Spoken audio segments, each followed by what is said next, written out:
Dan siapakah orang yang paling berhak mendapatkan syafaat Nabi?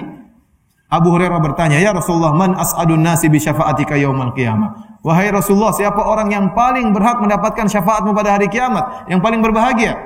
Kata Nabi sallallahu alaihi wasallam, "Man qala la ilaha illallah khalisan min qalbih," yaitu orang mengucapkan la ilaha illallah ikhlas dari hatinya.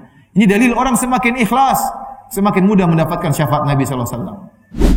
Jibril Radio, 24 jam nonstop, dengerin kajian tanpa ribet. Hadirin dan hadirat yang dirahmati oleh Allah Subhanahu wa taala, pada siang hari ini insyaallah kita akan membahas tentang salah satu dari perkara yang termasuk dari rukun al-iman bil yaumil akhir, yaitu tentang sirat, tentang jalan atau jembatan yang dibentangkan di atas permukaan neraka jahanam. Pembahasan tentang al-iman bil yaumil akhir, tentang beriman kepada hari akhirat, termasuk perkara yang sangat penting, ya. Mengingat dengan iman kepada hari akhirat inilah seorang sangat mudah termotivasi untuk beramal soleh, untuk menjauhkan dirinya dari perbuatan maksiat. Tidaklah seseorang malas beribadah dan tidaklah seorang berani bermaksiat kecuali karena lemahnya imannya terhadap hari akhirat. Karenanya Allah Subhanahu wa taala berfirman dalam Al-Qur'an, "Wailul lil mutaffifin alladzina idza iktalu 'alan nasi yastawfun wa idza kaluhum aw wazanuhum yukhsirun ala yadhunnu ulaika annahum mab'utsun li yaumin 'adzim yauma yaqumun nas bi rabbil alamin." Kata Allah, celaka bagi orang-orang yang melakukan tatfif, yaitu mengurangi kadar timbangan, ya. Yaitu orang-orang tatkala mereka membeli barang, mereka maunya barang mereka dipenuhi, takaran mereka dipenuhi. Tetapi tatkala mereka menjual barang, maka mereka kurangi takarannya. Kata Allah, "Ala yadhunnu ulaika annahum mab'utsun." Tidakkah mereka sadar bahwasanya mereka akan dibangkitkan di yaumin azim, di hari yang sangat dahsyat, yauma yaqumun nas li rabbil alamin. Hari di mana manusia akan berdiri menanti kedatangan Allah Subhanahu wa taala. Jadi ini dalil bahwasanya kalau orang kurang beriman kepada hari akhirat, dia berani bermaksiat, dia berani mengurangi takaran timbangan. Meskipun takar yang dikurangi cuma sedikit, ya. Dia tidak kurangi banyak-banyak. Kalau dikurangi banyak-banyak ketahuan, dia kurangi sedikit agar orang tidak tahu. Tapi Allah Maha tahu. Kalau dia tahu bahwasanya dia akan dibangkitkan, akan diminta pertanggungjawaban, maka dia tidak akan berani melakukan demikian. Jadi saya ulangi lagi, seorang malas beribadah atau seorang berani bermaksiat tidak lain kecuali karena lemahnya imannya terhadap hari akhirat. Maka pada kesempatan hari ini kita akan bahas tentang salah satu rangkaian dari peristiwa-peristiwa besar dalam peristiwa-peristiwa hari kiamat, yaitu adalah sirat, suatu jembatan yang akan dilewati oleh setiap kita sebagai penentu apakah masuk surga ataukah masuk neraka. As-sirat dalam bahasa Arab berarti at-tariq, yaitu jalan. As-sirat artinya at-tariq, artinya jalan, ya. Ini hukum asal dalam bahasa Arab, as-sirat artinya jalan. Tetapi as-sirat yang di sini yang dimaksud dalam bahasan kita adalah as-sirat khusus, itu jalan yang dikhususkan, diletakkan, dibentangkan di atas permukaan neraka jahanam. Oleh karenanya dalam riwayat yang lain disebut dengan al-jisr. Al-jisr artinya jembatan. Dia jalan sekaligus apa? Jembatan. Dalam satu hadis dari Abu Sa'id Al-Khudri radhiyallahu anhu, beliau berkata, "Qulna ya Rasulullah mal jisru?" Wahai Rasulullah, apa itu jembatan? Qala madhadatun mazallatun. Kata Nabi sallallahu alaihi wasallam, jembatan itu sirat, madhadah, mazallah. Madhadah artinya sangat mudah membuat miring, ya. Karena dah dalam bahasa Arab artinya miring, seperti perkataan dahdus syams, dahadatis syamsu idza zalat. Itu dikatakan dahdus syams, matahari tatkala dia miring dari tengah langit, yaitu tatkala masuk waktu salat zuhur. Ya, dia matahari bergerak sampai pada tengah langit, tatkala bergerak ke arah barat berarti disebut dengan dahdu, dia itu sudah miring ke arah barat, berarti sudah masuk waktu zuhur. Dan Nabi mensifati sirat tersebut, jembatan tersebut dengan madhadah, yaitu jembatannya sangat mudah membuat orang miring sehingga mudah terjatuh. Kemudian Nabi berkata mazallah. Mazallah artinya muzliqah, sangat licin, mudah juga membuat orang tergelincir sehingga jatuh dalam neraka jahanam. Hadirin dan hadirat yang dirahmati Allah Subhanahu wa taala, maka As-sirat bisa dikatakan sirat, bisa dikatakan juga al-jisr, jalan atau jembatan, dan dia adalah jalan yang terletak di atas permukaan neraka Jahannam. Dan setiap kita pasti akan melewatinya. Allah sebutkan dalam Al-Quran tentang sirat dalam surat Maryam ayat 71, kata Allah Subhanahu wa taala, "Wa in minkum illa wariduha kana 'ala rabbika hatman maqdiyya thumma nunajjil ladina ittaqaw wa nadharu adh-dhalimina fiha jithiya." Kata Allah Subhanahu wa taala, dan setiap kalian pasti akan melewatinya, melewati neraka Jahannam. Di situ kembali kepada neraka Jahannam. Wa in minkum illa wariduha. Kalian pasti akan melewati neraka Jahannam, tapi melewatinya bukan masuk neraka Jahannam, tapi lewat di atas apa? Sirat. Kana 'ala rabbika hatman maqdiyya. Dan ini sudah keputusan Allah yang tidak bisa dielakkan lagi. Kata Allah, "Tsumma nunajjil ladzina taqaw." Kemudian kami akan menyelamatkan orang bertakwa. Wa nadharu adh-dhalimina fiha jithiya. Dan orang zalim akan dibiarkan masuk dalam neraka Jahannam. Ini Allah sebutkan sirat dalam surat Maryam. Demikian juga dalam dan ini berdasarkan tafsiran para salaf. Kata Ibnu Mas'ud radhiyallahu taala anhu, ya, tentang hal ini, yang dimaksud dengan melewati neraka Jahannam ay al-murur ala sirat, yaitu melewati jembatan. Ini tafsiran Ibnu Mas'ud, tafsiran Jabir bin Abdullah, tafsiran Al-Hasan dan selain mereka. Kemudian juga dalam ayat yang lain, tatkala Allah menyebutkan tentang cahaya yang akan menyinari sebagian orang-orang beriman tatkala hari kiamat, yaitu disinari, cahaya tersebut muncul tatkala mereka hendak melewati sirat. Kata Nabi sallallahu alaihi wasallam, kata Allah Subhanahu wa taala, "Yauma la yukhzillahu an-nabiyya wal ladzina amanu ma'ah, nuruhum yas'a baina aydihim wa bi aymanihim, yaquluna rabbana atmim lana nurana waghfir lana." Kata Allah Subhanahu wa taala, hari kiamat tatkala Allah tidak akan menghinakan nabinya dan tidak akan menghinakan orang-orang yang beriman yang bersama Nabi sallallahu alaihi wasallam. Kemudian kata Allah, "Nuruhum yas'a baina aydihim wa bi aymanihim." Cahaya mereka berada di hadapan mereka dan di sebelah kanan mereka. Yaquluna rabbana atmim lana nurana waghfir lana. Mereka berkata, "Ya Rabb kami, sempurnakanlah cahaya bagi kami." Ya. Cahaya tersebut kapan? Allah berikan tatkala lewat di hadapan sirat. Karena sirat kalau kita tidak ada cahaya di depan kita, salah jalan, kemudian salah nginjak, akhirnya terjerumus dalam neraka Jahannam. Saat itu Allah tidak menghinakan Nabi dan orang-orang beriman. Adapun selain orang-orang beriman, Allah akan hinakan mereka sehingga mereka tergelincir, tersungkur, terjerumus ke dalam neraka Jahannam. Tidak ada cahaya yang membimbing mereka. Jadi ini juga ayat yang menunjukkan adanya sirat. Jadi sirat ditunjukkan dengan dua ayat. Yang pertama dalam surat Maryam, yang kedua dalam surat At-Tahrim. Hadirin dan hadirat yang dirahmati oleh Allah Subhanahu wa taala, as-sirat adalah jembatan yang diletakkan ala matni Jahannam, di atas permukaan neraka Jahannam. Yang kita tahu neraka Jahannam sangat luas luar biasa. Ya. Sangat luar biasa. Kata Nabi sallallahu alaihi wasallam, "Yu'ta bi Jahannam didatangkan neraka Jahannam ma'asabiina zimam, ya. Dengan 70.000 sabi'ina alfa zimam, dengan 70.000 tali ditarikkan, ya. Ditarik dengan 70.000 tali untuk menarik neraka Jahannam. Likulli zimam sab'una malakan yajurrunaha. Dan setiap tali ditarik oleh 70.000 malaikat untuk menarik neraka Jahannam tersebut, dihadirkan. Waji'a bi Jahannam, waji'a yauma idzin bi Jahannam. Hari tersebut didatangkan neraka Jahannam. Di antara dalil yang menunjukkan ya neraka Jahannam sangat luas dan sangat dalam, ya, yaitu Nabi pernah mendengar suara seperti suara batu jatuh, ya. Ya, seingat saya Nabi mengatakan ini jatuh sejak 70 tahun yang lalu, ya, menuju ke dasar neraka Jahannam. Berarti sangat dalam. Kemudian luasnya pun sangat luas. Disebutkan dalam hadis-hadis bahwasanya matahari dan rembulan dilemparkan juga dalam neraka Jahannam. Kenapa? Sebagai pelajaran bagi orang-orang yang di dunia menyembah matahari dan rembulan, bahwasanya sembahan mereka juga dalam neraka Jahannam, ya. Luas, matahari saja masuk dalam neraka Jahannam. Kemudian rembulan juga masuk dalam neraka Jahannam. Belum lagi Allah sebutkan, Nabi sebutkan ada orang-orang kafir yang di neraka Jahannam Allah besarkan tubuh mereka agar mereka bisa disiksa lebih detail, agar sel-sel mereka seluruhnya bisa terbakar. Sampai disebutkan seorang penghuni neraka Jahannam ada yang giginya sebesar gunung Uhud, ya.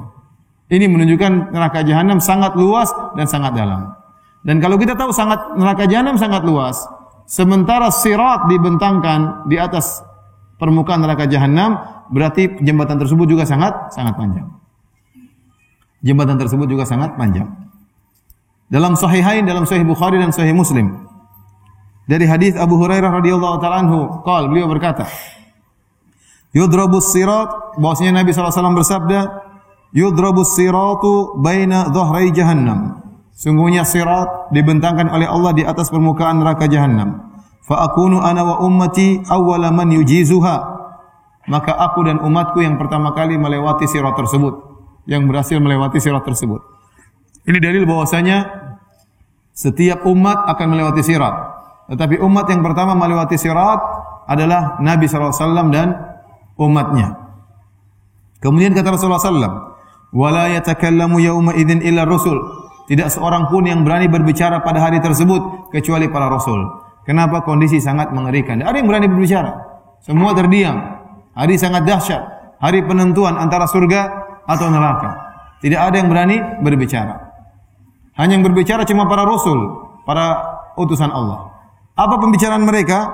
Kata Nabi SAW, wa da'war rusuli yauma idzin Allahumma sallim sallim. Para rasul berdoa pada hari tersebut. Doa mereka berkata, ya Allah selamatkanlah, selamatkanlah. Masing-masing Nabi berdoa. Mereka mendoakan umat-umat mereka agar selamat bisa lewat dari sirat tersebut. Mereka berdoa. Namun apakah seluruh, dan ini bentuk syafaat. Ini syafaat Nabi kepada umatnya agar bisa lewat dari sirat tersebut. Namun apakah semua umatnya bisa lewat? Jawabannya tidak. Tidak semuanya meraih syafaat Nabi SAW. Tidak semuanya bisa lolos dari sirat tersebut. Maka kata Nabi SAW, wa fi jahannama kalalibu mithlu syaukis sa'dan. Dan ternyata di neraka jahanam ada kalalib, yaitu besi-besi yang tajam ujungnya, yang bengkok ujungnya, jamak dari kalub. Kalub itu besi yang ujungnya bengkok tajam untuk nyantolin sesuatu kalau ingin dibakar. Orang misalnya nyantol daging kemudian dipanggang, nyantol sesuatu dipanggang, itu namanya kalub. Besi tersebut tajam. Kata Nabi SAW, mislu syaukis sa'dan, seperti durinya pohon sa'dan. Antum pernah lihat pohon sa'dan? Ya? Pernah lihat atau belum? Saya juga belum pernah, sama.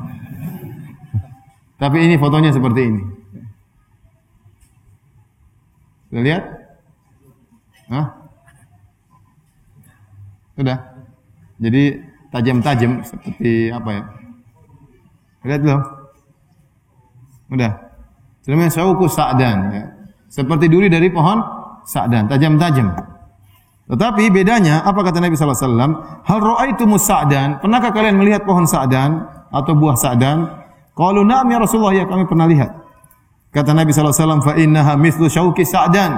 Sungguhnya duri atau besi-besi kalalib yang berada di sirat tersebut, di neraka jahanam, ya itu seperti duri sa'dan. Ghairu annahu la yu'lamu ma qadru idhamiha illallah. Hanya saja tidak ada yang mengetahui ukuran besarnya kecuali hanya Allah Subhanahu wa taala. Yang tahu bentuknya saja sama, tapi ini dari duri, kalau itu dari besi. Dan ukurannya sangat besar, tidak ada yang mengetahui besarnya kecuali Allah Subhanahu wa taala. Takhtafun nasa bi a'malihim. Duri tersebut atau besi tersebut tugasnya apa? Mencabik-cabik manusia berdasarkan amalan mereka. Jadi besi tersebut keluar dari neraka jahanam. Orang yang lewat ada besi kanan kiri siap mencabik-cabik. Yang lewat akan dicabik kemudian dimasukkan dalam neraka jahanam. Faminhumul mu'minu baqiya bi amalihi. Ada di antara mereka yang beriman akhirnya dia dengan amalnya dia bisa lewat. Dalam riwayat yang lain yaqiya bi amalihi. Ada seorang mukmin yang dia bisa mencegah, ya, menghalangi dari besi-besi tersebut dengan amalnya. Jadi dia lewat sirat, itu besi nyabik-nyabik tapi enggak kena. Kenapa? Dihalangi oleh amal solehnya. Dihalangi oleh amal solehnya. Awil mubaqu bi amalihi awil mawthuqu bi amalihi. Dan ada yang binasa karena amalannya. Amalannya buruk, maka terkena sayatan atau cantolan besi tersebut, akhirnya dimasukkan dalam neraka jahanam. Wa minhumul mukhardal. Dan di antara mereka ada yang terbelah-belah badan mereka. Al-mukhardal itu dicincang-cincang. Tercincang-cincang oleh besi tersebut. Awil mujaza. Atau diberi hukuman oleh Allah Subhanahu wa taala. Nanti akan kita jelaskan apa maksudnya. Baik, hadirin dan hadirat yang dirahmati oleh Allah Subhanahu wa taala. Inilah di antara tadi Nabi sebutkan tentang sifat-sifat orang yang lewat, ada yang orang mukmin Dia lewat sementara besi menyambar-nyambar namun tidak kena dia karena dia dijaga oleh amalnya. Ada yang tersayat-sayat oleh besi tersebut, ada yang tercincang-cincang oleh besi tersebut. Inilah model manusia di atas sirat tadi. Kita lanjutkan. Adapun sifat-sifat sirat tersebut, di antaranya dalam hadis Abu Sa'id Al-Khudri, atau dari Abu Sa'id Al-Khudri, beliau berkata tentang sirat, dia berkata innahu adaqqu minasy'ari wa ahaddu minasayf. Bahwasanya sirat itu lebih tipis daripada rambut dan lebih tajam daripada pedang. Lebih tipis daripada rambut dan lebih tajam daripada pedang. Oleh karenanya untuk melewati sirat tersebut sangatlah sulit. Makanya para anbiya mereka berdoa, Allahumma sallim sallim, ya Allah selamatkanlah, ya Allah selamatkanlah. Karena ini ujian terakhir sebelum masuk surga. Sudah dilewati perkara-perkara sebelumnya di padang mahsyar, kemudian setelah itu dihisab, kemudian yaumul mizan, ya. Setelah itu semua terakhir baru lewat apa? Sirat. Maka dia penutup terakhir antara masuk surga atau masuk neraka. Dan ujian sangat berat bagaimana melewati jembatan yang sangat tajam, yang sangat tipis sementara jaraknya sangat begitu jauh. Dan orang-orang melewati sirat berdasarkan amal soleh mereka. Semakin amal soleh mereka tinggi, semakin mudah bagi mereka untuk melewati sirat. Dalam Sahih Bukhari dan Sahih Muslim, dari Abu Sa'id Al-Khudri radhiyallahu anhu, beliau berkata, qala Rasulullah sallallahu alaihi wasallam, Rasulullah SAW bersabda, al-mu'minu kat-tarfi. Ada orang beriman yang melewati sirat seperti tarf, seperti hanya mengedipkan mata. Mengedipkan mata langsung dia sudah sampai ke pintu surga. Ada orang mukmin, amalannya luar biasa. Sehingga tatkala melewati sirat seperti mengedipkan mata. Wa kal barqi, ada di antara mereka yang melewati sirat seperti kilatan cahaya, cepat sekali. Wa karrih, di antara mereka yang amalnya sudah amat soleh tapi masih kurang. Sehingga dia melewati sirat karrih, seperti angin yang berhembus, lebih lambat tetapi sampai. Sirat sangat panjang di atas permukaan neraka jahanam. Di antara mereka wa ka'ajawidil khail. Di antara mereka ada yang melewati sirat seperti kuda-kuda pilihan, kuda berlari kencang, kuda pilihan. Tetapi butuh waktu untuk bisa sampai ke penghujung sirat. Kemudian kata Nabi SAW, fanajin wa riqab, dan di antara mereka ada yang berjalan melewati sirat seperti ar-riqab, seperti onta. Lebih lambat lagi. Lambat tapi pasti sampai ke ujung. Ini semua orang-orang selamat, kata Nabi, fanajin musallam. Orang-orang yang selamat, berhasil dan diselamatkan oleh Allah Subhanahu wa taala. Kemudian kata Nabi SAW, wa najin makhdush, dan orang-orang yang selamat namun tersayat-sayat. Ada dua model yang lain. Model yang lain, dia tersayat-sayat namun dia bisa berhasil sampai di ujung. Kemudian kata Nabi, wa makdusun finari jahannam. Makdus yaitu yang terdorong, tertolak, ya. Kemudian dicabik oleh besi-besi tersebut, khototif dan kalalib, dicabik kemudian dimasukkan dalam neraka jahanam. Kata Nabi, hatta yamurra akhiruhum yushabu sahban, sampai yang lewat terakhir berhasil lewati sirat menuju surga, dia menyayat menarik dirinya, ya, merangkak-rangkak, ya, akhirnya baru bisa selamat sampai ke ujung sirat. Taib, hadirin dan hadirat yang dirahmati Allah Subhanahu wa taala. Kata Imam Nawawi rahimahullah dalam Al-Minhaj syarah Sahih Muslim, di sini menjelaskan bahwasanya orang-orang yang melewati sirat bisa dibagi menjadi 3 golongan. Orang-orang yang melewati sirat bisa terbagi menjadi 3 golongan. Yang pertama, najin musallam, yaitu yang berhasil selamat, diselamatkan oleh Allah Subhanahu wa taala. Dan ini pun bermacam-macam modelnya. Ada yang lari lewat sirat seperti sekejap mata kemudian sampai. Ada yang seperti kilatan cahaya. Ada yang seperti angin berhembus begitu cepat, ada yang seperti kuda-kuda pilihan, ada yang seperti onta. Namun mereka semuanya selamat tanpa terkena sayatan dari besi-besi itu sama sekali, enggak ada. Besi-besi tersebut menghadang, tapi mereka bisa menghadang dengan amal mereka sehingga mereka selamat. Ini model pertama. Semoga kita termasuk dari orang-orang yang model pertama ini. Yang kedua, najin makhdush. Najin makhdus yaitu selamat tapi tersayat-sayat dengan luka. Dia jalan disayat oleh besi. Luka tangannya, luka kakinya, luka badannya, robek-robek, tapi dia bisa sampai berhasil. Kata para ulama, itu yang disebut dengan al-mujaza. Yaitu orang-orang yang mereka punya dosa-dosa namun tidak terlalu parah sehingga harus dibalas dulu. Dibersihkan oleh Allah dengan dicabik-cabik oleh besi-besi tersebut. Dan itu adalah penggugur dosa-dosanya. Kalau dosa-dosanya terlalu banyak, enggak percuma. Cabik-cabik harus masuk neraka dahulu. Ini enggak, ini model kedua. Dosa-dosanya ada namun tidak terlalu parah. Dia harus diberi hukuman dulu tapi tidak perlu masuk neraka jahanam. Cukup tersayat dengan besi-besi tadi. Mencayat badannya, kakinya, tubuhnya, namun dia najin, dia selamat. Ini model yang kedua. Ya. Karena dalam hadis kata Nabi SAW, wa minhumul mujaza hatta yunajja. Di antara mereka ada yang diberi ganjaran, bukan ganjaran, diberi hukuman oleh Allah, diberi balasan oleh Allah sampai akhirnya diselamatkan. Ini tadi najin makhdush. Selamat tapi tersayat-sayat oleh besi-besi tersebut.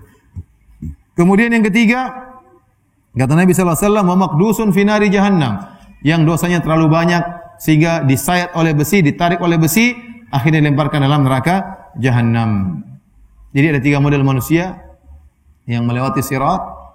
Ya, semoga kita tidak termasuk dari yang kedua dan yang ketiga, wal iyadzubillah. Taib hadirin dan hadirat yang dirahmati oleh Subhanahu wa taala. Orang-orang kafir tidak akan melewati sirat. Orang kafir, orang munafik, ya. Orang-orang kafir munafik, ya, orang-orang musyrikin, mereka tidak lewat sirat, mereka langsung dilemparkan dalam neraka jahanam. Yang melewati sirat hanyalah orang beriman. Apakah iman yang taat ataukah iman tukang maksiat? Tapi yang melewati sirat hanyalah orang-orang beriman. Kalau imannya taat bagus, maka dia akan selamat. Kalau dia tidak taat, maka bisa jadi menjadi golongan kedua yang tersayat-sayat. Kalau dia lebih parah lagi imannya, maka tersayat dan masuk dalam neraka jahanam. Tapi yang jelas, orang-orang kafir tidak akan melewati sirat. Pertanyaannya, siapakah yang pertama kali lewat sirat? Siapakah yang pertama kali menyeberang sirat? Dalam hadis,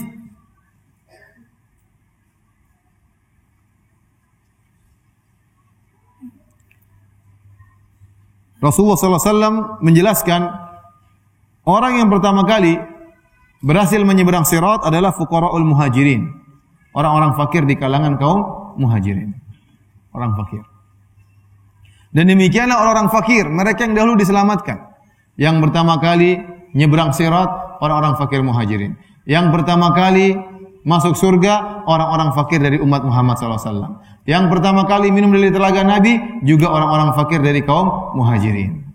Kenapa? Karena mereka lebih utama untuk terlebih dahulu merasakan kenikmatan. Waktu di dunia mereka tidak pernah merasakan kenikmatan. Orang-orang soleh yang kaya, tunggu dulu, belakangan. Tidak langsung bisa melewati sirat, tidak bisa langsung minum dari telaga, tidak bisa langsung masuk surga. Harus ngantri dulu.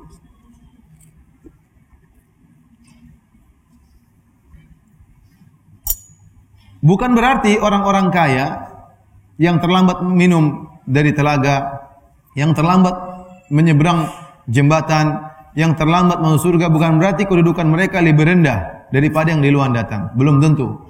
Bisa jadi meskipun mereka terlambat datang, namun setelah dihisab ternyata amalan mereka luar biasa. Meskipun mereka terlambat masuk, namun kedudukannya di surga lebih tinggi. Ada orang kaya, ya, ternyata setelah dihisab uangnya luar biasa. Dia sedekahkan untuk fakir miskin, dia menyantuni anak-anak yatim, dia santuni para janda tua maupun janda muda, dia kasih semuanya, ya. Ini pengajian jam 1 nih, berat.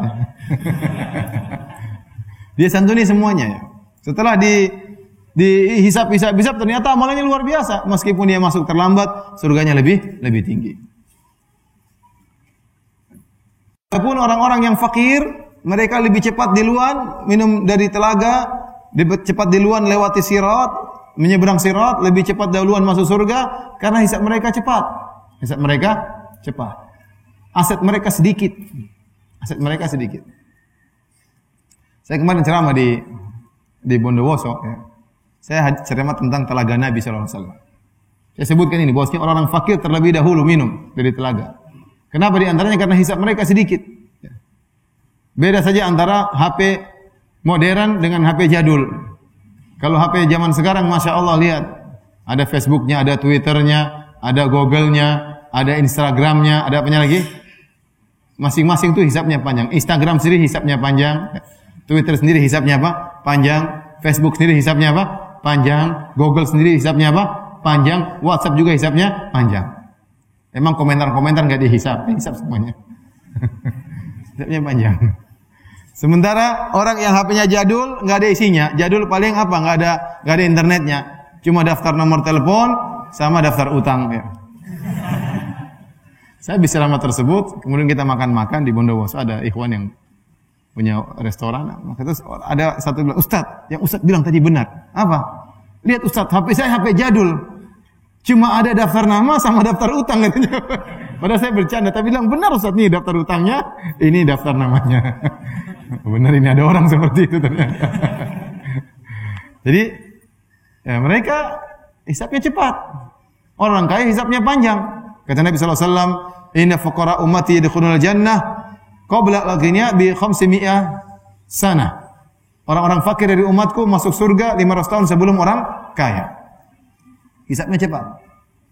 Tapi kalau orang-orang kaya ternyata banyak bersedekah, banyak beramal saleh, membayar zakat dan yang lainnya, meskipun dia terlambat masuk surga, tapi bisa jadi surganya lebih tinggi. Adapun hadis bahwasanya Abdurrahman bin Auf masuk surga dengan terseok-seok, dengan merangkak, itu tidak benar, hadis yang batil, hadis yang tidak benar.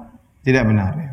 Orang kaya, kalau dia orang saleh ngapain masuk surga merangkak-rangkak. Dan orang-orang fuqara muhajirin banyak yang kaya. Abu Bakar radhiyallahu anhu sangat kaya. Utsman sangat kaya, Umar sangat kaya, Abdurrahman bin Auf juga sangat kaya. Apakah mereka masuk surga tersiok-siok? Jawabannya tidak. Bisa jadi mereka belakangan, bisa jadi.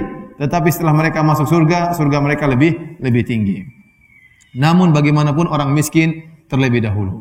Kenapa? Kata Ibnu Taimiyah rahimahullahu taala, orang miskin yang lebih utama untuk pertama kali merasakan kenikmatan. Kenapa di dunia mereka tidak pernah merasakan kenikmatan? Makanya Nabi SAW tatkala menyebutkan tentang orang-orang pertama minum dari telaga Nabi. Kata Nabi SAW, awwalun nasi wurudan alaihi asyu'athu ru'usan ad-dunusu thiyaban. Orang yang pertama kali minum dari telaga Nabi SAW, yaitu yang semerawut rambut mereka, yang kotor baju mereka. La yankihunal mutana'imat, tidak pernah menikah dengan wanita-wanita yang keren-keren, yang kaya-kaya, enggak pernah. Wala yufta alaihim abwabu sudat, dan tidak pernah dibukakan pintu-pintu bagi mereka. Dan mereka meninggal dalam kondisi dada mereka masih berkeinginan sesuatu namun tidak bisa terkabulkan. Nabi sebutkan fuqara al-muhajirin, orang fakir muhajirin yang pertama kali minum dari telaga, dan mereka juga yang pertama kali lewat sirat. Ya, sifat mereka di antaranya asyu'athu ru'usan. Rambut mereka semerawut, tidak sempat untuk disisir, penuh dengan debu. Padahal dalam Islam kalau orang punya rambut hendaknya dimuliakan. Namun dia tidak sempat mengurusi rambutnya. Nabi SAW sendiri saja menyisir rambutnya. Bahkan Nabi sedang i'tikaf disisir oleh istrinya. Namun mereka ini sangat miskin, tidak sempat mengurusi rambutnya. Tidak sempat mengurusi rambutnya. Kemudian baju mereka kotor. Bukan mereka orangnya komproh, tidak. Memang tidak ada waktu untuk mengurusi baju mereka dengan baju yang sangat terbatas. Tidak ada bajunya. Ya, sebagaimana orang-orang yang tinggal di Ashabus Suffah. Suffah itu letaknya di belakang masjid. Dibuat atap di atasnya dan orang-orang tinggal di bawahnya. Bukan dalam masjid, di belakang masjid. Sehingga terkadang terbuka kanan kirinya, sehingga debu masuk, baju mereka cepat kotor, rambut mereka cepat kotor, tidak sempat untuk ngurusi rambut apalagi baju. Apalagi baju mereka terbatas. Kita kalau baca sejarah orang-orang terdahulu, baju mereka terbatas. Ada yang baju cuma satu, ada yang sarung cuma satu. Lihat Mus'ab bin Umair radhiyallahu taala anhu tatkala meninggal, tidak ada baju yang digunakan untuk mengkafankannya. Bajunya ada enggak cukup. In ghattayna ra'sahu badat rijlahu. Kata para sahabat, kalau kami tutup kepalanya, kakinya kelihatan. Kalau kami tutup kakinya, kepalanya kelihatan. Maka Nabi mengatakan tutup kepalanya dan letakkan pohon atau daun-daun idkhir di bagian kakinya. Untuk mengkafankan Mus'ab bin Umair saja tidak ada bajunya. Saking miskinnya. Kemudian juga kisah seorang wanita yang dia menghadiahkan dirinya kepada Nabi SAW. Dia datang, kemudian dia menyerahkan dirinya. Wahabat nafsah li Nabi. Dia tawarkan dirinya untuk dinikahi oleh Nabi SAW. Kemudian Nabi lihat ke atas, Nabi lihat ke bawah. Rupanya Nabi tidak ingin menikahinya. Tapi Nabi diam juga. Mau diusir bagaimana, mau ditolak bagaimana. Nabi diam aja. Karena Nabi diam terus, wanita ini juga diam-diam saja. Akhirnya ada sahabat yang nyeletuk. Ya Rasulullah, kalau anda tidak berminat, buat saya aja. Kata Nabi, silakan. Akhirnya Nabi nikahkan lelaki tersebut dengan wanita tadi. Kata Nabi, mana maharnya? Kamu punya mahar apa? Saya punya sarung. Ya udah kasihkan. Tapi kalau sarung ini saya kasihkan sama dia, saya tidak punya sarung. Saya tidak bisa pakai sarung. Subhanallah. Dia punya sarung cuma satu. Cuma baju cuma apa? Satu. Ada orang seperti itu. Itu di zaman para sahabat miskin. Sekarang kita Masya Allah ya, baju 30, 40, berbagai macam warna, berbagai macam model ya. Baju kaos, baju kemeja, lengan panjang ya, Masya Allah. Berbagai macam. Dahulu sampai adunus thiyaban, pakaian mereka kotor. Kenapa tidak ada baju untuk diganti? Tidak sempat untuk dicuci. Kemudian kata Nabi di antara sifat mereka, la yankihunal mutanaimat. Mereka tidak pernah menikah dengan wanita-wanita yang keren-keren. Mereka miskin-miskin, kalau ngelamar cewek ditolak. Kalau ngelamar cewek yang cantik ditolak. Ngelamar cewek yang dari terpandang nasabnya ditolak. Selalu ditolak. Ada yang bilang enggak? Gue banget itu selalu ditolak. Lalu ditolak. Ya kenapa? Karena siapa yang mau nikahkan calon mantu kayak begini modelnya? Ngelamar bawa motor, ya ditolak lah. Ngelamar pakai mobil. Sekarang bukan zamannya apa cinta buta lagi. Sekarang orang tidak buta bisa dibedakan antara motor dengan mobil ya. Jadi dia ngelamar ditolak terus. Kemudian kata Nabi, la yuftah alaihim abwabu sudat. Kalau ketuk pintu tidak ada yang bukain. Enggak ada yang ingin menjamu orang ini. Miskin ngapain dijamu? Orang kaya, pejabat terpandang dijamu dengan baik. Mereka ini meninggal dalam kondisi masih banyak keinginan tidak terkabulkan. Mereka ini yang pertama kali minum dari telaga Nabi sallallahu alaihi wasallam. Kenapa kata Ibnu Taimiyah rahimahullah, mereka lebih utama untuk merasakan segera untuk merasakan kenikmatan sebelum orang-orang kaya. Banyak orang kaya lebih soleh dari mereka, tapi nanti dulu. Ini mereka yang dahuluan. Mereka ini juga yang pertama kali untuk melewati apa? Sirat, orang-orang miskin. Dan mereka ini pula lah yang pertama kali akan masuk apa? Surga. Untuk segera merasakan kenikmatan. Orang kaya belakangan jadi masalah. Di dunia sudah sering enak, sudah sering senang, banyak aset, banyak anak, banyak rumah, banyak mobil, banyak motor, banyak istri, banyak macam. Udah kaya mau diapain? Udah ini mereka yang miskin-miskin ini biar masuk surga terlebih dahulu, biar lewat sirat terlebih dahulu. Ya. Jadi kalau Anda ingin masuk lewat sirat lebih cepat, gimana caranya? Super miskin. Super miskin, HP enggak punya.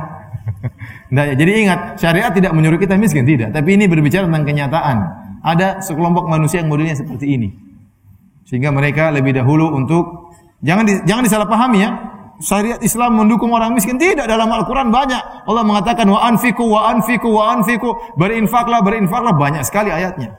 Suruh bayar zakat, wa'atu zakat, bayar zakat. Kalau enggak punya duit gimana bayar zakat? Terima zakat terus. Ya. Jadi ayat untuk suruh kaya, suruh berinfak banyak sekali.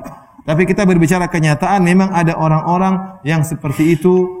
Uang mereka sedikit, harta mereka sedikit, pakaian mereka terbatas, rambut mereka semerawut. Terpaksa mereka seperti itu karena tidak ada waktu untuk mengurus diri mereka. Dan mereka yang pertama kali akan minum dari telaga Nabi sallallahu alaihi wasallam, mereka yang pertama kali akan melewati sirat, dan mereka yang pertama kali akan masuk dalam surga Allah Subhanahu wa taala. Hadirin dan hadirat yang dirahmati oleh Allah Subhanahu wa taala. Di sana ada orang-orang ahlul bid'ah yang mereka menolak sirat. Mereka menolak sirat. Mereka tidak beriman dengan adanya sirat. Di antara mereka adalah Al-Mu'tazilah dan Al-Khawarij. Al-Mu'tazilah dan Al-Khawarij.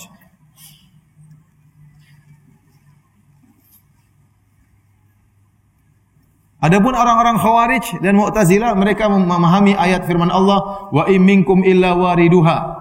Setiap kalian pasti akan melewatinya. Maksudnya masuk dalam neraka. Ya.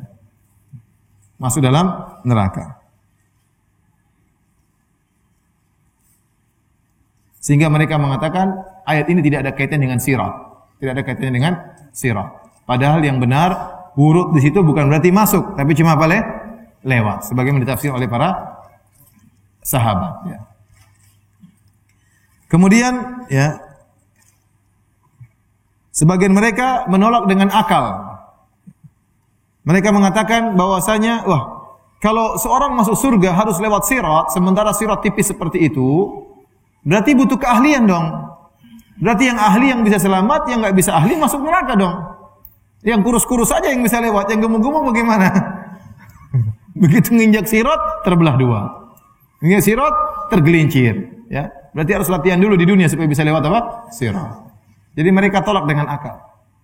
Jawabannya tidak ada urusan tentang keahlian, ya, penari balet kah, penari apakah, tidak ada hubungannya.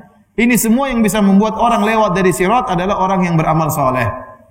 Yang menentukan seorang bisa lewat atau tidak adalah amalannya. Oleh karenanya dalam hadis Rasulullah SAW mengatakan, tahtafun nasa bi a'malihim. Bahwasanya kalalib, besi-besi yang ada di sekitar sirat mencabik-cabik manusia berdasarkan amalan mereka. Berdasarkan amalan mereka. Dalam hadis juga Rasulullah SAW mengatakan, fi hafatai sirat kalalib mu'allaqatun ma'muratun bi akhdhi man umirat bihi. Di samping-samping sirat ada besi-besi yang bergantungan, dia mencabik-cabik orang yang telah diperintahkan untuk dicabik. Jadi bukan masalah keahlian, ya, tapi masalah amal, ya. Karena dalam masalah akhirat yang berbicara adalah amal soleh. Oleh karenanya Nabi mengatakan, faminhumul mu'min yaqi bi amalihi. Di antara mereka ada orang yang beriman yang selamat gara-gara amal solehnya. Bukan karena dia ahli untuk melewati tali, tidak melewati jembatan. Oleh karena saya bilang, tatkala kita misalnya di dalam alam barzakh, waktu ditanya, man rabbuk wa man nabiyyuk wa madinuk, siapa Tuhanmu, siapa nabimu dan apa agamamu, itu jawabannya bukan karena hafalan. Ya. Oh, saya sudah hafal kok, tenang saja. Pertanyaan gampang, anak SD juga bisa jawab. Siapa nabimu, siapa apa, siapa Tuhanmu, apa agamamu. Nanti ada yang ditalkin sebelum meninggal. Ya. Jangan lupa ya. Tuhanku adalah Allah. Nabimu Muhammad, gimana apa? Agamamu Islam. Ya hafal, tapi waktu ditanya, seorang tidak bisa jawab dengan hafalannya, tapi jawab dengan imannya. Kalau dia beriman dia bisa jawab. Ya. Kalau dia beriman dia bisa jawab. Kalau tidak beriman tidak bisa jawab. Oleh karena disebutkan orang munafik waktu ditanya, siapa ini yang Allah utus kepada kalian? Dia mengatakan, sami'tu nas yaqulun. Saya mendengar orang berkata, tapi dia tidak bisa ingat. Dia mencoba ingat si fulan, enggak bisa. Saya dengar orang bilang dia si fulan, enggak bisa dia ingat-ingat. Padahal orang munafik selalu ketemu Nabi di dunia. Salat jamaah bersama Nabi, dengar ceramahnya Nabi. Orang munafik kan ketemu Nabi. Berperang juga sama Nabi, tapi munafik. Kenal betul siapa Rasulullah SAW. Tapi waktu ditanya sama malaikat Munkar dan Nakir enggak bisa jawab. Kalau enggak bisa jawab, dipentung sama malaikat Munkar dan Nakir. Masih mending sejak awal tidak tahu langsung dipentung. Masih mending, enggak mending juga, ini parah juga. Yang lebih parah orang munafik.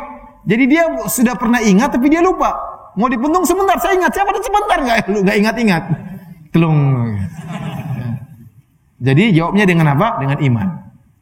Sama seperti tatkala di akhir zaman Dajjal. Dajjal maktubun ya, tertulis di sini baina ainaihi kafir. Kata Nabi dibaca oleh orang yang bisa baca dan tidak bisa baca. Iman yang buat orang beriman dia bisa baca itu Dajjal. Ada tulisan apa? Kafir meskipun dia tidak bisa baca. Asalnya tidak bisa baca tulis.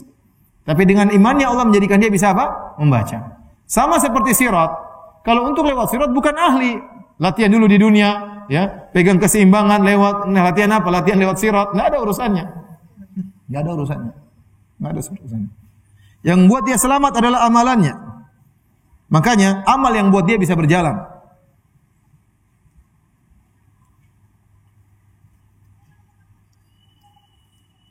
Kemudian dalam hadis Rasulullah SAW bersabda dalam hadis Abu Hurairah, hatta ta'jiza a'malul ibad, sampai akhirnya amalan-amalan para hamba sudah tidak mampu lagi. Hatta yaji'a ar-rajulu fala yastati'u sayra illa zahfan, sampai ada seorang datang melewati sirat, dia tidak bisa jalan kecuali dengan merangkak. Amalnya tidak kuat. Jadi yang menggerakkan dia apa? Amal. Amalnya dia sangat sedikit sehingga dia tidak mampu untuk berdiri di atas sirat untuk jalan. Harus dia merangkak-rangkak. Padahal sirat begitu apa? Panjang. Dalam hadis Ibnu Mas'ud Rasulullah SAW bersabda, yakunu akhiruhum rajulan yatalabbatu ala batnihi. Dan lelaki yang paling terakhir melewati sirat, seorang yang terseok-seok di atas perutnya, sudah tidak bisa jalan dengan tangannya lagi. Dia tarik-tarik perutnya supaya bisa jalan. Yaqulu, kemudian dia berkata, ya Rabbi lima abta'ta bi, ya Rabbku kenapa kau menjadikan aku lama untuk berjalan?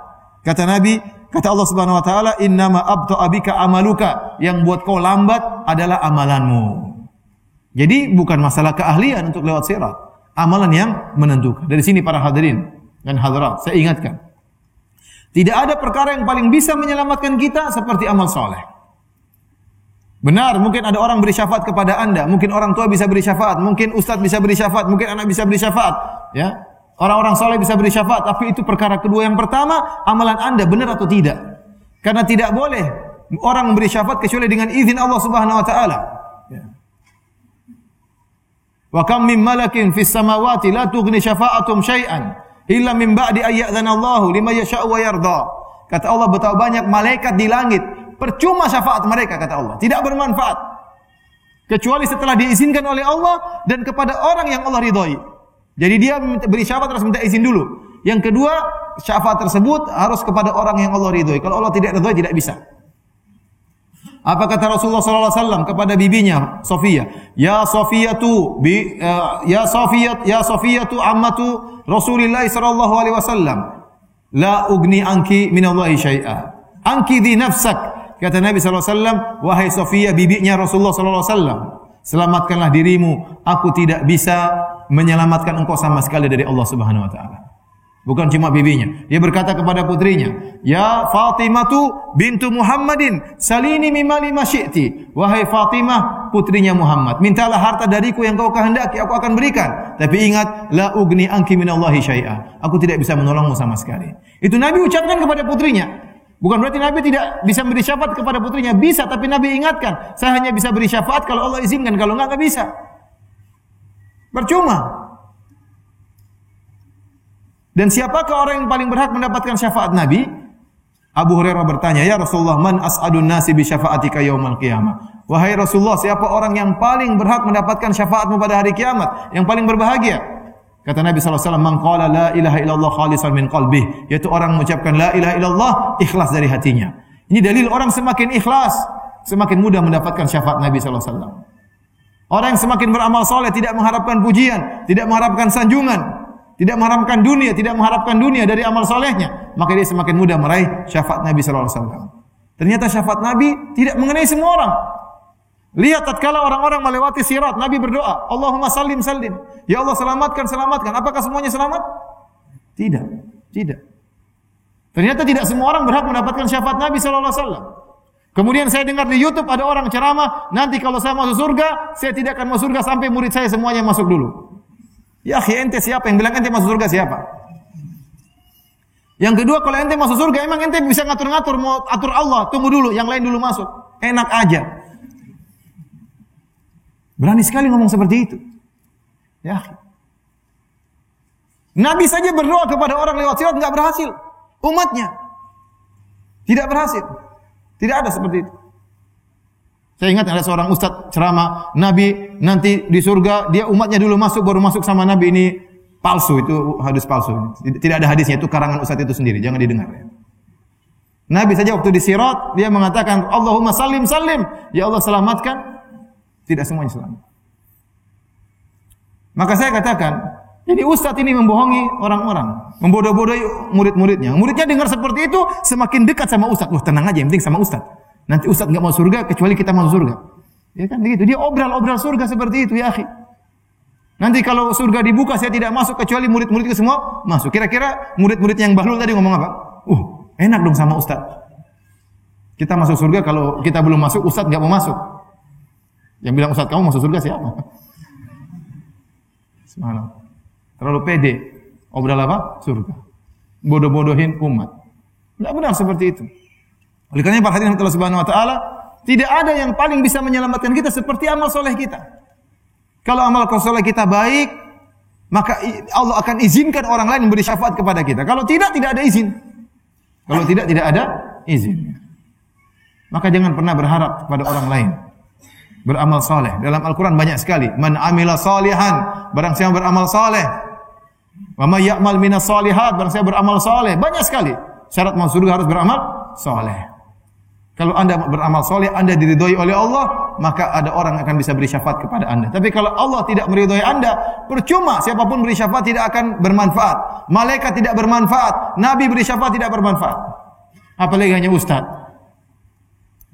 Ustaz yang enggak jelas ya. Oleh karena para hadirin Allah Subhanahu wa taala, yang membuat seorang bisa berjalan di atas sirat adalah amal solehnya. Amal solehnya. Dalam hadis dari Ibnu Mas'ud radhiyallahu taala anhu, Nabi bersabda, "Yajma'ullahu an-nasa yaumal qiyamah." Allah mengumpulkan manusia pada hari kiamat. Sampai Nabi bercerita tentang masalah sirat. Kata Rasulullah SAW, "Faminhum man yu'ta nuruhu mithlal jabali baina yadayhi." Di antara mereka ada yang diberikan cahaya di depannya seperti gunung, sehingga cahayanya besar dan dia bisa lewat. Dia lihat siratnya, dia lihat. Mudah, dia jalan dengan cepat. Kenapa ada cahaya di depan dia seperti gunung? Wa minhum man yu'ta nuru fawqa dzalik, dan di antara mereka ada yang cahayanya lebih besar lagi daripada gunung. Luar biasa, dengan mudah dia lewat. Wa minhum man yu'ta nuruhu mithla nakhlati bi yaminihi. Di antara mereka ada yang dikasih cahayanya cuma seukuran pohon korma, tidak besar cahayanya, dan itu pun sebelah kanan dia, bukan di depan. Wa minhum man yu'ta duna dzalika bi yaminihi. Dan di antara mereka ada yang diberikan cahaya lebih kecil lagi di sebelah kanannya. Hatta yakuna akhiru man yu'ta nuruhu fi ibhami qadamihi. Dan orang yang paling terakhir diberi cahaya oleh Allah cuma seukuran di jempol kakinya. Cuma cahaya sedikit. Yudhi'u marratan wa yudfa'u marratan wa yudfa'u ukhra. Terkadang lampunya nyala, terkadang lampunya redup. Idza adha'a qaddama. Kalau lampunya nyala, maka dia jalan ke depan. Dia langkahkan kakinya.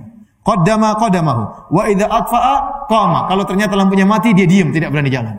Orang ini lama sekali baru bisa sampai ke mana? Ke penghujung. Kenapa tunggu lampunya nyala? Ini semua mempengaruhi tentang besarnya cahaya, tentang cepatnya seorang melewati sirat, semuanya berkaitan dengan amal saleh seseorang. Semuanya berkaitan dengan amal saleh seseorang.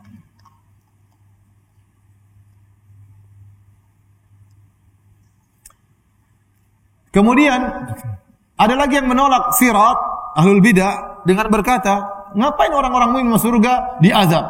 Bukankah tatkala lewat sirat mereka akan terazab? Melihat neraka, ketakutan, itu sudah azab? Jawabannya tidak. Kita sudah sebutkan tadi, yang masuk lewat sirat 3 model dari orang-orang beriman. Yang pertama selamat, ya atau tidak? Yang kedua tersayat-sayat tapi selamat. Yang ketiga tersayat dan masuk neraka jahanam. Adapun yang termasuk dalam neraka jahanam, benar, dia diazab, disayat sekaligus dimasuk neraka jahanam. Nah, ini adalah hari pembalasan. Hari pembalasan. Pembalasannya dimulai sebelum masuk neraka dengan disayat oleh besi dari neraka jahanam. Taib yang tadi tersayat namun selamat, sudah kita jelaskan. Nabi mengatakan, wa minhumul mujaza hatta yunajja. Orang yang tersayat itu adalah hukuman bagi dia, namun dosanya tidak besar sehingga hukuman tersebut tidak harus masuk neraka. Cukup disayat oleh besi, nanti dia selamat. Paham? Itu juga pembalasan, tidak ada masalah. Dia beriman, bermaksiat, maksiat tidak terlalu banyak, perlu diazab. Azabnya tidak perlu neraka jahanam, cukup diazab dengan disayat-sayat oleh besi tersebut, namun dia selamat. Yang pertama, najin musallam, yang selamat, diselamatkan oleh Allah Subhanahu wa taala, mereka tidak terazab sama sekali. Mereka orang-orang saleh, tapi mereka harus melewati sirat, mereka melihat kengerian neraka jahanam. Kenapa? Agar mereka benar-benar lebih bersyukur kepada Allah Subhanahu wa taala. Orang yang tiba-tiba ke surga tanpa melihat kedahsyatan neraka jahanam, rasa syukurnya tidak seperti orang yang sempat lihat neraka jahanam. Makanya dia mengatakan, "Unduru ilaman asfala minkum." Masalah dunia, lihat orang yang di bawah kalian supaya kalian bersyukur. Terkadang kalau kita tidak lihat orang di bawah, kita merasa nikmat yang kita rasakan ini memang sudah kewajiban Allah harus berikan kepada kita. Ingat, masih banyak orang yang tidak dapat kenikmatan, sehingga kita lihat mereka di bawah, kita bersyukur, ternyata Allah berikan kita kenikmatan. Sehingga timbul rasa syukur kita tatkala kita melihat orang lebih parah daripada kita. Nah, bagaimana orang beriman tatkala mereka melihat neraka jahanam, meskipun mereka tidak terkena panasnya, tapi mereka bersyukur kepada Allah begitu sampai neraka, sampai surga, mereka tahu betapa besar nikmat yang Allah berikan kepada dia. Oleh karenanya, Rasulullah SAW menyebutkan tentang orang yang terakhir masuk surga. Itu seorang yang sudah diazab di neraka jahanam, kemudian dia keluar dari neraka jahanam, tertatih-tatih, merangkak, terkadang dihantam oleh api neraka jahanam, hangus mukanya, akhirnya dia selamat. Waktu dia selamat, kemudian dia balik, lihat neraka jahanam. Kemudian dia muji Allah, dia mengatakan, "Alhamdulillahilladzi najjani Allahu minki." Segala puji bagi Allah yang telah menyelamatkan aku dari engkau wahai neraka jahanam. Karena dia tahu betapa tersiksanya masuk neraka jahanam. Laqad a'tani Allahu, ya. Ata'an malam yu'ti ahadan minal awwalin wal akhirin. Sungguh Allah telah berikan aku anugerah yang tidak pernah Allah berikan kepada siapapun dari manusia ini dari dulu sampai sekarang. Padahal nikmat dia masih banyak yang lebih banyak, tapi dia merasa ini nikmat yang paling besar. Kenapa dia baru saja lolos dari neraka jahanam? Jadi di antara hikmah kenapa kita lewat sirat, Kalau kita selamat ke surga, kita lebih bersyukur kepada Allah. Ternyata ada siksaan yang sangat dahsyat yang kita diselamatkan oleh Allah Subhanahu wa taala. Kalau nyemplung situ luar biasa. Oleh karenanya perkataan mereka bahwasanya sirat adalah bentuk siksaan, kita bilang enggak jadi masalah. Namanya hari akhirat, semuanya hari pembalasan. Dimulai dari awal, sejak di alam kubur sudah ada hari pembalasan. Apalagi sudah sampai di alam akhirat. Taib. Hadirin hadirat yang dirahmati Allah Subhanahu wa taala. Di antara mereka ada yang menolak sirat dengan pakai akal mereka, dengan berkata, bagaimana kita beriman dengan sirat? Sementara sirat itu masih ada jalan jembatan lebih tipis dari rambut, kemudian lebih tajam dari pedang, kemudian panjangnya seperti itu. Siapa yang berani bisa lewat? Enggak masuk akal. Jawabannya semuanya mudah bagi Allah, tinggal bilang apa, kun fayakun. Kalau menurut kamu ini tidak masuk akal, yang lebih tidak masuk akal daripada itu. Manusia mati, jadi tulang belulang, tulang belulangnya sudah bercampur dengan tanah, sudah tidak bisa dibedakan mana tulangnya, mana tanahnya, tiba-tiba hidup kembali. Masuk akal atau tidak? Kalau pakai logika tidak masuk akal. Tapi Allah mudah dengan mengatakan apa, kun fayakun. Kalau itu mungkin terjadi, makanya lebih mungkin untuk terjadi. Jadi, para hadirin hadirat yang dirahmati Allah Subhanahu wa taala, kita beriman dengan ahwal yaumil qiyamah, dengan kondisi-kondisi yang dahsyat yang terjadi pada hari kiamat. Tidak perlu kita menggunakan logika kita, ya. Karena akal kita sangat lemah. Akal kita punya batasan, tidak bisa kita lampaui batasan tersebut. Sebagaimana pandangan kita punya batasan. Sulit matahari, mata kita enggak mampu. Lihat jin, mata kita enggak mampu. Enggak mampu. Padahal jin itu ada. Lihat benda-benda kecil, mikroba, kita enggak bisa lihat. Pendengaran kita juga terbatas, akal juga ada terbatasnya. Banyak hal tidak bisa mampu untuk kita pikirkan. Banyak akal kita enggak mampu. Saya sering bilang, coba siapa yang bisa tahu bagaimana cara kerja HP ini? Bagaimana kok bisa timbul video call? Antum tahu enggak? Enggak gampang, enggak semua orang bisa jelasin. Ya. Apalagi tanya anak kecil, gimana cara video call? Bingung dia. Saya aja bingung sampai sekarang kok bisa. Muncul di ini, kemudian saya ngomong, istri saya di Indonesia, saya di Madinah, kok bisa saling lihat-lihatan? Gimana ceritanya? Oh, pakai gelombang, tapi semuanya susah untuk dilogikakan. Siapa yang bisa tahu bagaimana bisa video call? Ada orang untuk jawab, saya tahu, Ustaz. Kalau ada pulsa bisa, kalau enggak ada pulsa enggak bisa. Oh, otakmu sampai di situ. Menurut saya banyak hal yang otak kita enggak sampai. Menurut kita enggak masuk akal. Banyak hal yang menurut kita tidak masuk akal, sekarang bisa masuk akal. Dahulu pernah seorang raja di Saudi Arabia, gara-gara telegraf dituduh penyihir, diserang oleh umatnya. Diserang, karena raja sudah musyrik. Padahal masalah apa? Telegraf dulu kalau nggak salah. Dianggap pakai jin. Kok bisa dia tahu berita-berita dari mana? Tempat yang jauh. Padahal pakai apa? Telegraf. Saking mantap itu tauhidnya apa? Rakyatnya diserang sama rakyatnya, ini sudah musyrik, raja kita harus diserang. Jadi maksud saya para hadirin, masalah ini kita tinggal terima, beriman kepada Allah Subhanahu wa taala, bahwasanya ada sirat dan kita semua akan disuruh lewat sirat tersebut, ya. Semoga Allah Subhanahu wa taala bisa memudahkan kita lewat sirat, ya, dan masukkan kita dalam surganya, ya. Dan terakhir saya ingatkan, kemampuan kita, ketegaran kita untuk melewati sirat bergantung dengan ketegaran kita tatkala menjalani siratal mustaqim di atas muka bumi ini. Sekarang kita berada di atas siratal mustaqim. Apakah kita tegar berjalan di atas Al-Quran dan Sunnah? Itulah siratal mustaqim. Kalau kita tegar di dunia, maka kita akan tegar tatkala melewati sirat di akhirat. Kalau kita tidak tegar di dunia, kita tidak akan tegar tatkala di akhirat. Demikian saja. Kalau ada yang bertanya, saya persilahkan. Wallahu ta'ala alam bisawab.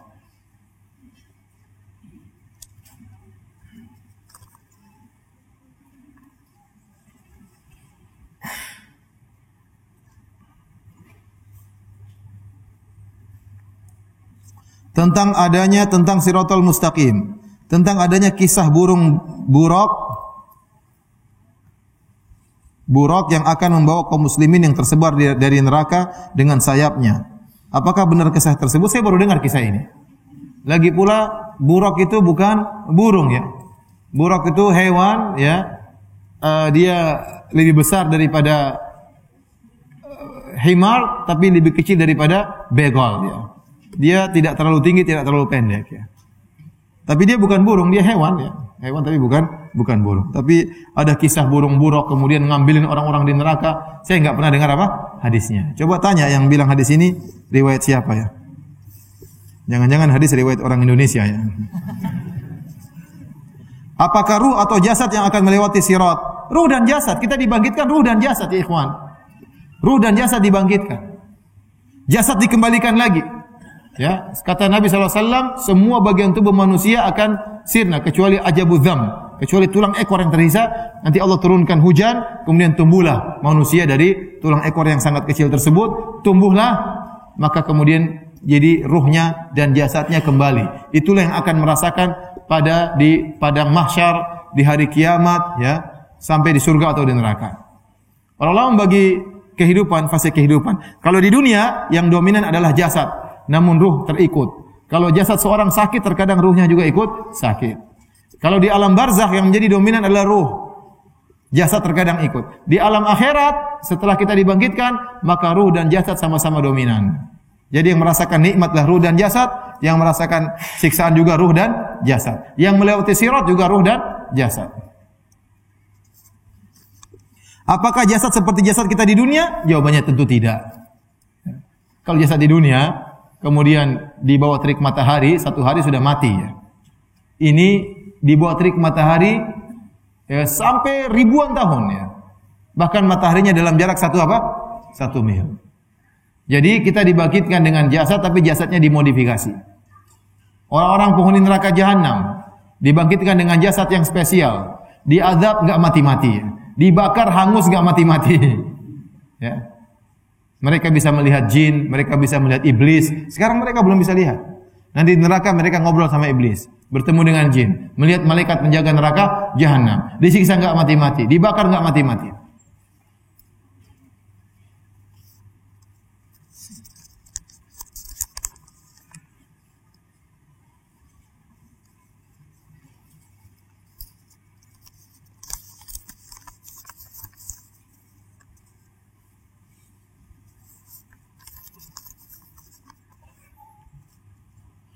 Apakah kita akan mengenali satu sama lain pada saat kita akan melewati sirat? Saya enggak tahu ya. Apa ketemuan? Saya enggak tahu. Kalau kenal juga mau ngapain? Suruh nunggu. Dia juga stres, sedang bingung ya. Enggak tahu ya. Saya tidak tahu kenal atau tidak. Tapi kalau saling mengenal di surga antara penghuni surga penghuni neraka, iya benar saling mengenal di padang mahsyar saling mengenal iya. Makanya Nabi mengatakan yauma yafirul mar'u min akhi, ada seorang lari dari saudaranya. Dia kenal saudaranya tidak mau ketemu, lari dia. Wa ummihi wa abi, dia ketemu bapak ibunya dia kabur, tidak mau ketemu bapak ibunya. Wa sahibatihi wa akhi wa bani, ketemu istrinya dia kabur, ketemu anaknya dia kabur. Kenapa? Kata sebagian ulama karena dia tidak ingin dituntut hak-hak mereka. Mungkin di dunia dia kurang menunaikan hak ibunya, kurang menunaikan hak ayahnya, kurang menunaikan hak istrinya, hak anak-anak, jadi tidak mau dituntut maka dia kabur. Jadi menunjukkan mereka saling apa? Mengenal.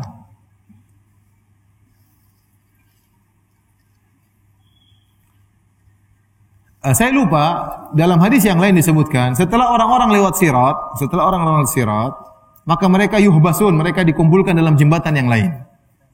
Nah, jembatan ini ada khilaf. Apakah jembatan ini perpanjangan sirat atau jembatan yang lain? Yang jelas jembatan berikutnya ini bukan di atas permukaan neraka jahanam lagi, tidak. Jadi sudah lewat permukaan neraka jahanam, setelah mukmin-mukmin semuanya lewat, semuanya dikumpulkan, ditahan di suatu jembatan. Untuk apa? Untuk dikisos kalau masih ada dongkol-dongkolan di antara mereka, masih ada hasad-hasadan di antara mereka, masih ada jengkel-jengkelan, dendam-dendaman, dibersihkan hati-hati mereka. Wa naza'na ma fi sudurihim min ghillin ikhwanan ala sururin mutaqabilin. Kami hapuskan kedengkian, kedongkolan dari hati-hati mereka. Supaya waktu mereka masuk surga, hati mereka apa? Bersih. Jadi tahan. Namun jembatan tersebut bukan sirat yang sedang kita bicarakan tadi. Sirat yang kita bicarakan tadi di atas permukaan neraka jahanam. Ini sudah lolos, tinggal masuk. Sebelum masuk surga dikumpulin dulu oleh Allah, disuruh kisos. Ya. Sehingga nanti kalau masuk surga enggak ada omel-omelan lagi. Makanya tatkala ada seorang kirim pertanyaan sama saya, "Ustaz, saya mau masuk surga, tapi saya enggak mau bawa istri saya." Ya. Kenapa? Dia takut diomelin di surga. Jangan khawatir, kalau kau masuk surga, istrimu sudah dibersihkan. Nanti masuk surga enggak ada yang ngomel-ngomel lagi. Ya. Jadi enggak ada. Ya. Itu sirat yang lain. Apakah perpanjangan sirat ini ataukah jisr jembatan yang lain, tapi akan diberhentikan orang beriman di sana.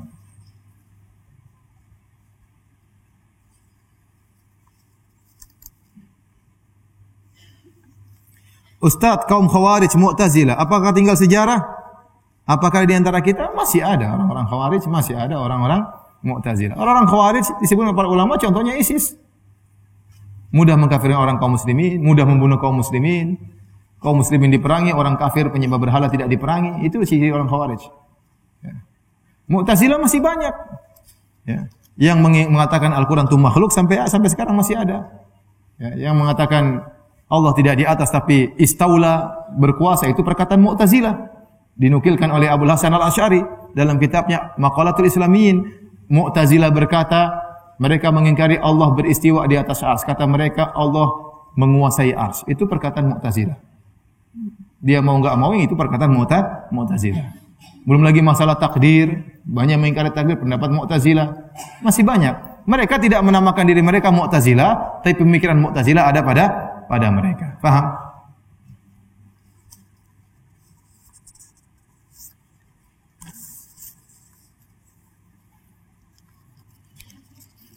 Allah memberikan cahaya pada saat melewati sirat. Berarti sirat gelap ya Ustaz? Iya, sirat gelap. Zahir hadis seperti itu. Benar dia melihat cahaya neraka di bawah, tapi cahaya tidak sampai ke siratnya. Sehingga sirat gelap. Dia yang melihat neraka panas mungkin dia merasakan, atau dia melihat bara api yang luar biasa ya, tapi gelap. Sehingga tadi dia mau lewat enggak berani. Diam dulu. Nanti kalau udah nyala apinya di jempolnya, dia baru maju. Ya.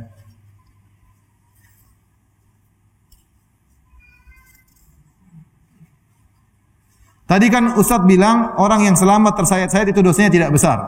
Dosa seperti apa itu Ustaz? Maksudnya dosanya tidak harus membuat dia masuk apa? Neraka jahanam. Dia berdosa tapi tidak terlalu parah. Kalau dia parah harus mampu dulu neraka jahanam. Ini tidak, cukup dibalas dengan disayat-sayat oleh besi-besi tersebut. Ustaz, bagaimana agar kita bersabar menghadapi kelakuan anak yang kadang buat kita marah? Kalau cuma kadang-kadang buat marah ya sabar aja. Cuma kadang-kadang aja kok enggak apa-apa. Anak-anak yang begitu ya. Kayak kita enggak pernah jadi anak-anak aja. Kita bikin jengkel bapak kita, bikin jengkel ibu kita. Ya, sabarlah. Sabar. Sekali-sekali tegur, sekali-sekali kasih hukuman. Biasa, anak juga jangan dimanja, jangan lepas begitu saja. Biarkan anak cari jati dirinya, bahaya. Kita bimbing, kita arahkan, kita larang, kita tegur, ya. Saya kemarin mengisi tentang parenting di satu tempat, mereka bilang, Ustaz sekarang ada yang menyampaikan ceramah tentang parenting, bahwasanya tidak boleh bilang anak jangan, nggak boleh. Ini tuh dari mana nggak boleh bilang anak apa? Jangan.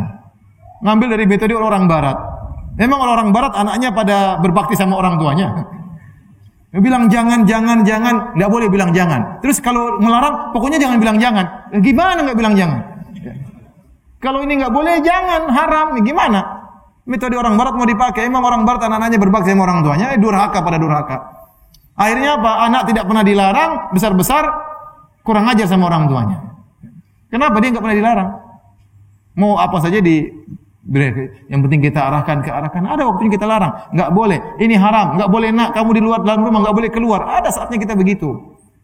Ya, karena kita sayang kepada anak kita. Kalau saya anak nakal sekali-sekali, ya wajar saja. Kita marahin sekali-sekali juga boleh, nggak apa-apa.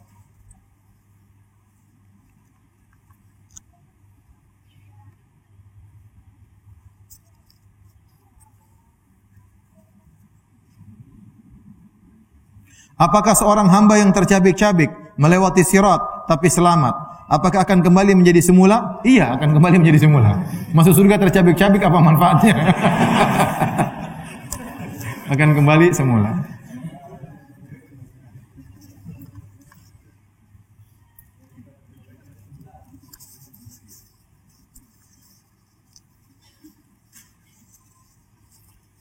Ini pertanyaan tentang bagaimana membela saudara-saudara kita di Palestina. Saya bilang kita berusaha menolong saudara-saudara kita di Palestina dengan apapun yang bisa kita lakukan.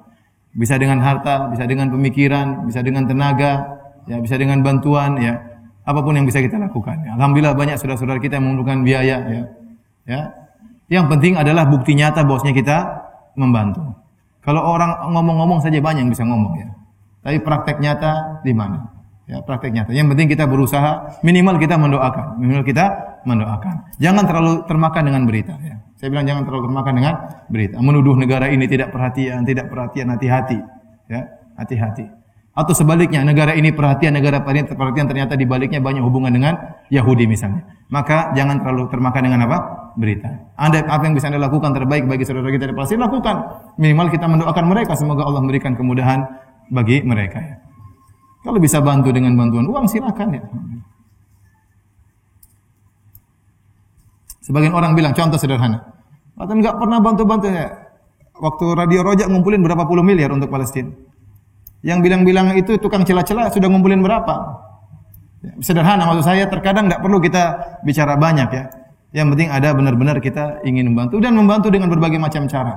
Tidak mesti orang ikut cara kita, tidak mesti kita ikut cara dia, masing-masing punya cara untuk membantu saudara-saudara kita di Palestina. Ustadz, apakah setelah dihisap dan lebih berat sebelah kanan, masih ada kemungkinan jatuh ke neraka? Jawabannya tidak. Kalau sudah dihisap ternyata amal solehnya lebih banyak, ya, maka harusnya dia masuk apa? Surga. Kata Allah, faman thaqulat mawazinuhu fahuwa fi 'ishatir radiyah. Barang siapa yang timbangan kebaikannya lebih berat, maka dia akan masuk apa? Surga. Jibril Radio 24 jam nonstop dengerin kajian tanpa ribet.